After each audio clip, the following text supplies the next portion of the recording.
Welcome to the Making of Me podcast, where we explore the stories, experience, and challenges that shape who we have become. Our today's guest is Jody Hill, the bestseller author and parenting educator who help parents understand the powerful roles their world play in shaping child confidence, identity, and the future. It's really a pleasure having on the show, Jody. Thank you so much for having me. I love what you are doing and the platform you've created, and I'm so glad that I get to be part of it. Yeah, thank you so much.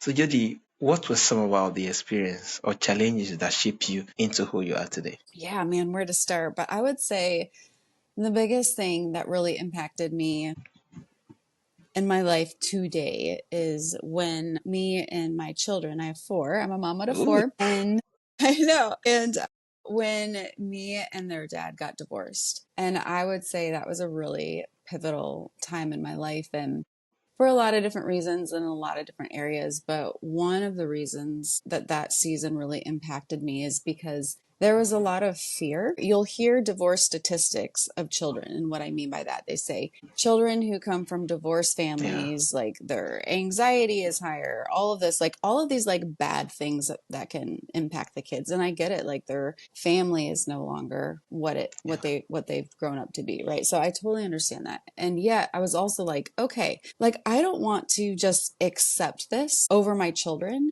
And so what can I do to really help my children through this process? And then also, like, the reality of life is not easy. There are going to be hardships and challenges all along the way.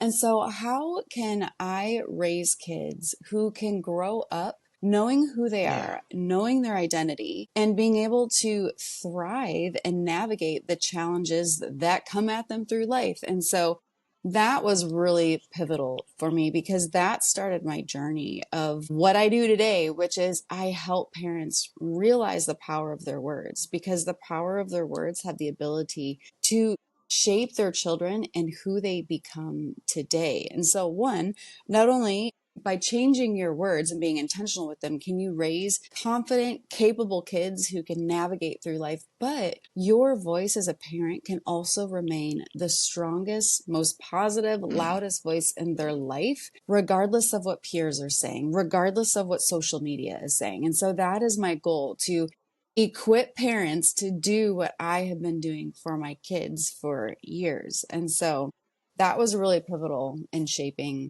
my life and what I do today. Yeah, amazing. Thank you so much for sharing. It's really amazing being that when you took that particular step, there was a whole lot of fear in respect of how you care for your children. Yeah, that actually more like shape why you do what you do today. It's amazing. So, Yeah. Judy, you often say that our parents' words are the greatest superpower. Why are the everyday words we speak to children so powerful? Yeah, so I grew up, I'm a person of faith.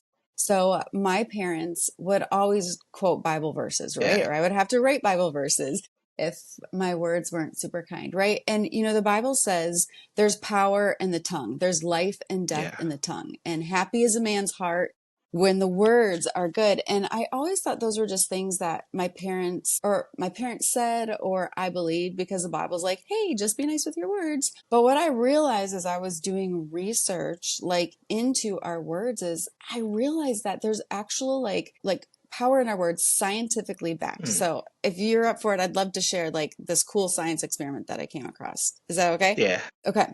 So there's a scientist called Dr. Masaru Emoto, and what he did is he took water samples from a river in, I believe it was Japan, and he split them into two sections, two rooms. And so for one water group, he spoke kind words to it.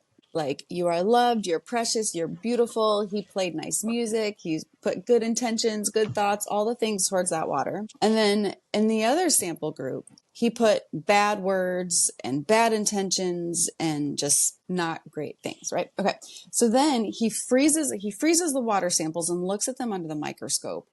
And what you see is incredible. So the positive words that he spoke to the water sample shows in these really beautiful like snowflake crystals. And then words that he spoke negatively to, they show up as like blobs. Ouch. So like, yeah, so powerful, right? Because if you study like frequency in science, like you can actually like measure that, right? The vibrations in the words. And I was like, wait, when the Bible says like there's power in our words, like I think there's actual like physical power in our words. And so I'm going to, for those of you who are watching, so I have a playbook and I actually put the images in there. So I'll show you one really quick if I can find it. Okay, here we go. Here we go. Okay.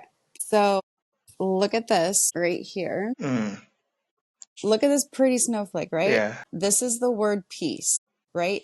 Super beautiful. Amazing grace Mm. right there, right? Okay. And then this is the phrase, you disgust me. Oh, Isn't that crazy? This one here is you fool. we. Right? So it's like, hold up. And that just showed me that not only do our words just infect the brain, but it actually impacts the body. And so as I was thinking about it, I was like, our bodies are made up of about 60% water. And our children's bodies are actually made up of a higher percentage of water. So as we are speaking to our children, what is the, not even just the mental impact of our body, but the physical impact that we are having on their bodies. And so that's why I was just all the more convinced. I'm like, all right, like our words are a superpower. And the thing is many parents don't even realize it. And so my goal is to really help parents understand the power of their words, how it impacts their children, and then how to use their words wisely Mm. so they can impact their children in the most positive way. Wow. Amazing. Amazing how they could use all their words to impact their children in the most positive way. And I think analogy you just give just speak volumes. Being that even the scriptures will make reference of it, the powers of life and death, it's in the tongue. And those that are actually more like makers of it can actually eat the good fruit of the land. Yeah, it's really amazing, and especially with the practical aspect of it, so with the research the professor carried out, just speak a whole lot of volumes too. Yeah, word can actually be very powerful. So what are some common confidence boosts that parents use without even realizing it? Yeah, so things that they do well or things they don't do well. Which one do you want to know? Maybe the both of them.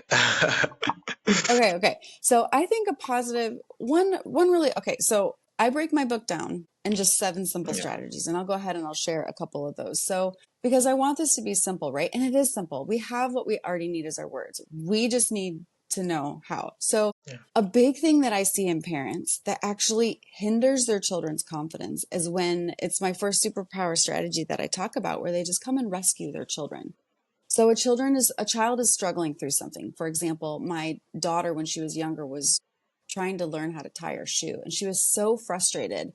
And in that moment, I wanted to come in and I wanted to rescue her, right? I wanted to just do it for her so her tears would stop and so that she'd be okay and so we could get out the door. And what I realized is that was actually a great opportunity to help her learn and have this belief in herself that I can do it. So I stepped in beside her. I was like, hey, I see you're frustrated. I get it. I've been frustrated too. Can I show you how to tie your shoes again? And then we'll do it again together. And she was like, yes. And she ended up doing it. And she was so great, right? She was so excited. Yeah. The thing is if we step in and do everything for our children, that's silently communicating to them Hmm. that we don't believe that they can do it themselves. So that's something that I see parents do a lot. And so what I do in those moments and what every parent can add to their, like if there's one thing that they can remember to say to their kids is, you can do hard Yeah. things. Yeah. And if Amazing. they have that belief from you that you believe in them, that gives them that extra like oomph that they Yeah. need to know that they can do it. And we're right along with them, right? Like if they Yeah. mess up, we're right there to encourage them, to support them, to not shame them and make them feel Yeah. bad. Amazing. Yeah, I think this is really lovely. That I think I was going through history book the other day, and it just get done on me that a whole lot of all those children be raised in a family where their parents have most confidence in them, especially to the fact that I don't know, I've forgotten the particular book I was reading. I was making reference of the fact that I think the guy actually repaired a particular microwave, and he was about selling it, and while they were actually making the negotiation, the small boy was the one selling it, and the person who was coming around negotiating, and he said it's going to be $10, and he was saying, no, no, no. Where is your father? So it's over there. And The young boy was thinking, did I make any mistake? The fact that he's looking forward to my father, not me. And he went to his father and said, yeah, I want to buy this microwave, and your son said things, but can I negotiate with you?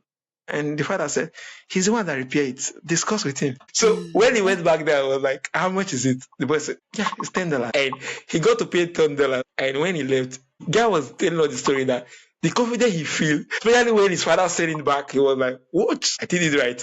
It was really lovely being that when I saw what he was doing later on, closing a whole lot of this, I'm like, what? Imagine the surge of confidence that actually get to kind of come into be at that teenage, at that young age, not even teenager yet, being able to close deal, and the father believe in this judgment at that particular point. It's really a whole lot, and it's really amazing. Yeah. Yeah, so Many powerful. so many parents want to help their children succeed, but sometimes helping too much can backfire. What do you mean when you say be their champions, not their savior? Yeah, so I think it's so important. Like that's what I was sharing about Yeah, earlier, where it's like our role as parents, we get to encourage them. yeah, And obstacles that come in, like those are such great opportunities for us to stand alongside them and encourage them that they can do it. And something that, I love to talk about that, goes along with what you're asking is another thing I talk about is you got to empower your kids for their own missions. And what I mm, mean by that, they are going to go out in life and they are going to have to do a lot of things on their own. yeah, But many parents have such good intentions. We do everything for them. And some parents don't do anything, right? And then there's a balance. But so as like a loving, caring parent of my kids, I just want to do everything for them. We go out to eat and I order food for them. There's clothes that need to be washed, so I just wash it for them. Or there's something that needs like they have a doctor's appointment, and so I just call and I make the doctor's appointment for them or whatever. And the thing is by doing all of this stuff for them, we are not teaching them. yeah, And that's a great thing that we get to do is we get to teach our children. So for example, like when we are out at a restaurant, instead of ordering for my children or them telling me what they want, and then I speak to, yeah. the server, I'm like, okay, what do you guys want? And then sometimes they like don't want to do it. And I'm like, you've got this. And it's like, if they don't speak, they're not going to eat. And I'm there just like encouraging them. And, something that my parents did for me, they did well for me and then didn't do well. Quick example, when I got my car, I think I got my car at like 18. And so when I got my car, I was so afraid of putting gas in my car. And it's like, why are you afraid of putting gas in your car? And it's because I was never shown how to do it. Hmm, And maybe they did show me, but I don't remember. And so it was this really big fear of the unknown that I didn't know how to do it. And I felt like each pump looked different. And sometimes you had to push up a button and sometimes not. And it was very intimidating to me. All right. As opposed to going through an airport. yeah. I remember being young and we didn't travel a lot, but I remember being young and my dad taking the boarding pass and showing me, okay, this is what all of these numbers mean. This means this is where you're coming from. This means where you're going. This is your flight number. This is your gate. This is how you look at the big screens on the screens in Yeah. the airport of where you need to go and how to find it. And I was young and I remember him sharing all of that stuff with me. So then later, as I traveled on my own and then traveled when I got married, when I had kids, I would walk into an airport with full confidence Yeah. with all of these people around, all these places to go. But I knew how to do it because my dad empowered me for Mm, my own mission. He empowered me to be able to walk confidently in that situation and figure things out.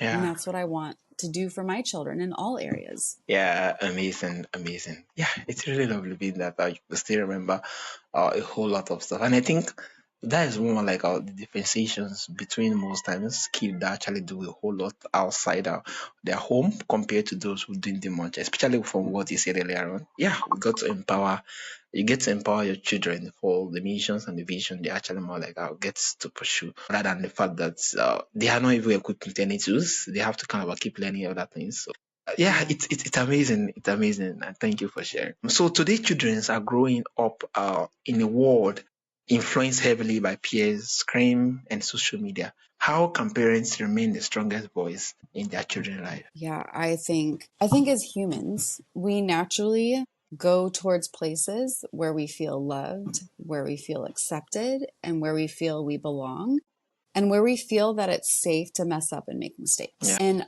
oftentimes, that biggest place for kids is their friends and is their peers. Even if there's like negative influences, that's where they go because at home, they can often feel like they're not good enough. And I think many parents have great intentions, right? Like they see their child mess up and they're like, oh, I see my child messing up. I don't want that to happen. I want them to succeed in life and be great and realize what they're doing wrong. So I'm just going to point out everything that they did wrong. And yes, that insight may be helpful. And yet I feel like us as parents can do a better job when our kids mess up, and also a better job of encouraging them with our words, which is why I talk about what I do with my book. But if we want to stay on messing up right now, like that topic is, I feel as parents, it's so easy when our child does something to just go to the immediate thing that they did wrong so we can fix it so they don't do it wrong again. And oftentimes that can create an atmosphere where they don't feel like their mistakes are okay, and it's not okay to make mistakes. And so it starts as a really young age, just training our children that, hey, mistakes are Yeah. normal. I make mistakes. You make mistakes, and mistakes are actually chances to learn. And so a really quick example of how like this can play out when your children are young is, so you have a kid and they're in the kitchen and say they're younger and they have a box of cereal, right? So it's a box with all these like little dry pieces of cereal, and they tip it over and it spills all over the kitchen floor. So an unsafe way for you to show up with them would be like, oh my gosh, look at this mess you made. I can't believe it. All right, get out of here. I'm going to clean this up. You are so messy. You are so clumsy. Why did you do that? How do you think that child's going to feel? Like if you make Yeah. a mistake and someone shows up with you that way, like how does that make you feel? Yeah. I'm so Not great, messy. Yeah. right? I'm so clumsy. Right? And Yeah. so it's like, if you make a mistake at school or you make a mistake like hanging out with your friends, do you really think that child is going to come to you if that's how you show up when they make other mistakes, right? And it's a simple mistake. It's just Yeah. cereal. No one died, right? So the better way to show up in that situation would be like, oh, wow. Okay. I see the cereal spilled on the floor. That's okay. We can clean it up. Here's a broom. Here's a dustpan. All right. Why don't you start sweeping? If you need my help, I'm right here. Or you can even just offer to help them. Don't do it on their own. Teach them that if they make messes, they can clean it up. And then it's like, oh man, okay, sweeping up cereal on the floor. Would you say that's fun or not fun? They're like, not fun. I'm like, yeah, I get that. What do you think we can do differently next time so the cereal doesn't fall on the floor? And then Mm. you brainstorm with them. Let them come with ideas like, okay, yeah, maybe we can push the cereal back and not put it on the Yeah. edge. Maybe you can ask mom for help. And so if we create this environment for our kids where they're obviously learning what's good and what's not great to do. So when they learn that, and then we're there with them for that learning experience and they feel safe, then they know as they start growing up and you just keep doing that, their mistakes will get bigger and bigger, but then you show that you're a safe place for them. And Yeah. that's how we become the loudest voice in our children's life, where we are safe for them to mess up. We're there for the learning experiences and we're constantly encouraging them along the way. Yeah. Amazing. Thank you so much for sharing. So your work to actually touches our science and faith beyond powers of words. What does research show about how word affects children emotionally and even physically? Yeah, it's really powerful how our mind works. And so, this is something that's so important to understand. So, what we believe about ourselves turns into who we think we Yeah. are. And who we think we are affects how we show up Mm. in the world. And so, if my child believes that they have what it takes, and if they don't have what it takes, they know how to find it, right? But they don't take it as an identity that they're dumb or that they're stupid, but like, I can do hard things. I can figure this out and I got this. So if we raise kids who think and believe that, they are going to go in the world and just conquer it, right? They're going to be awesome. But if they feel that they're dumb and that they can't do anything, that they're stupid, they make mistakes, and if they make a mistake, they're bad, then that's going to carry with them throughout life and impact them as well. So our beliefs are so powerful. And something that I talk about in the book about science is, whenever they have medical trials, they have a placebo study group. And what that means is, so say you have a group of 10 people and they're all struggling with headaches, for example. So they've got a new drug that they want to test out on these people. What do? they split them into two groups. They don't tell them what group they're a part of, and they actually give the new drug to one group.